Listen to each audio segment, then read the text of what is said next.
আসসালামু আলাইকুম রহমতুল্লাহ। প্রাণপ্রিয় বন্ধুরা সবাই কেমন আছেন? এই যে আমার প্রাণের শহর লক্ষ্মীপুর, আপনারা দেখতে পাচ্ছেন ঈদ উপলক্ষে আমাদের লক্ষ্মীপুর মার্কেটের অবস্থা। ঠিক আছে, এই যে বাজারও আসছি, এই কারণে একটা ভিডিও নিচ্ছি। হ্যাঁ, এটা আমাদের জেলা সদর লক্ষ্মীপুর।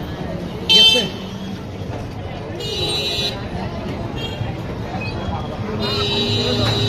অসাধারণ ভিউ না, একদম অসাধারণ।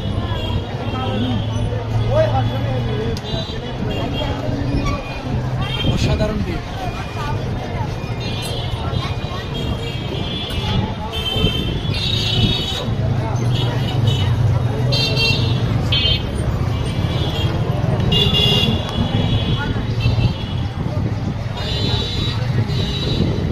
আলহামদুলিল্লাহ, অনেক সুন্দর একটা ভিডিও। হ্যাঁ,